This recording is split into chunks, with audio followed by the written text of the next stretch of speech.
Hi, everyone. I'm so excited to introduce you to Michael Kobrin. Michael has a very non-traditional career path, as you perhaps would guess. So, Michael, I'm just going to turn it right over to you. Describe for us, if you will, what has been your career trajectory, because you're in a pretty cool place now.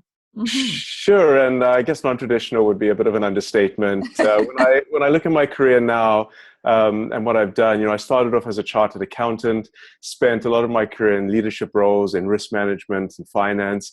But even in that time, one of the things I was always able to do was sort of take over departments, bring in the right people, develop a vision. And what I learned soon on in my career was that it was all about the people and connecting with the people. And that sort of, I got to a point where I felt I wasn't being creative anymore. I wasn't learning and I wasn't using all of my skills. So I decided to take the leap, left sort of the comfort of a full-time sort of senior role and a defined benefit pension plan.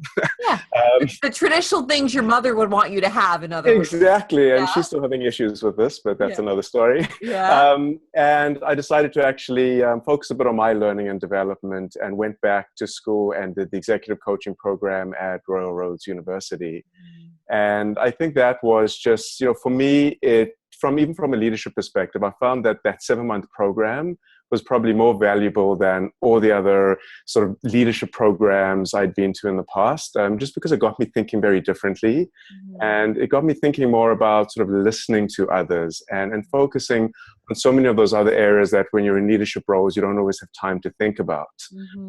So for me, that was perhaps, one of the biggest turning points of my career, just getting me perhaps spending a bit more time thinking about what I really want to do, what my values are, and really spending time thinking a bit about sort of what my purpose is. And a lot of folks that I work with, we work on our, 5-year greatness plan. And it sounds like for you, you were able to accelerate it. Didn't take you 5 years. I work with a lot of rock stars. It didn't take them 5 years either.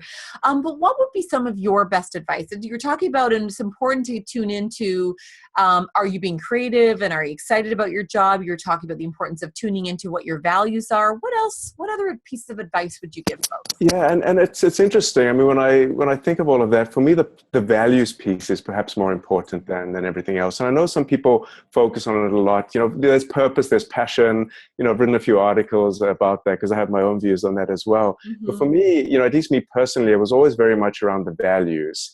And one of the things I heard once is that stress is, invariably a misalignment of values. And most of the time when we're stressed, it's always good to take a step back and take a check, is what I'm doing or what's causing the stress really because my values are out of whack? And I think for me, I reached that point where, my core values of creativity and learning, I wasn't living according to my values. And that's in all my career changes throughout my career, what's always prompted me to the next step. And, despite being a chartered accountant and the big planner, often I make these steps without sort of that 5-year plan and thinking everything ahead. And it's very much, well, let me learn, let me try and see where that leads me to. And I don't know, maybe self-employment will work out, maybe it won't, maybe my business will work out, but sort of taking a bit of those risks, which in some ways is sort of contradictory to all my previous learning experience. So that's interesting.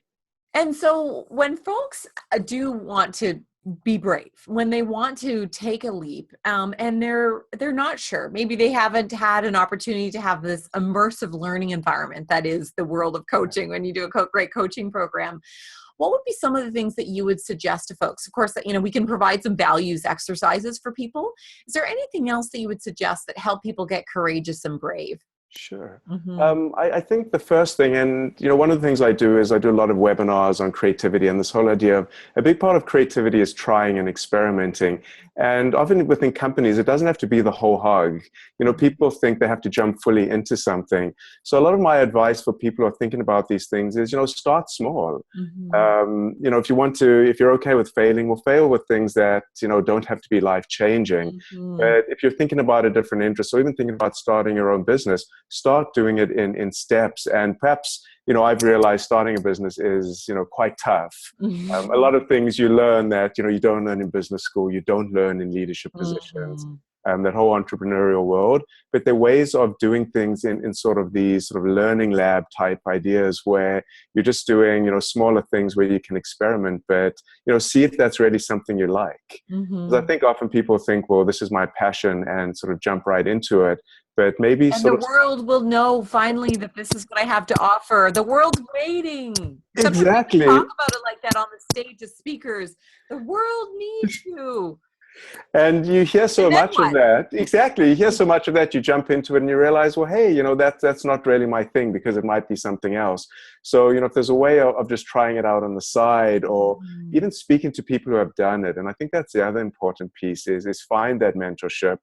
Speak to people who are going to give you the sort of the honest lowdown on what that experience is like, is so important before you sort of totally immerse yourself in that decision, in that job. Awesome.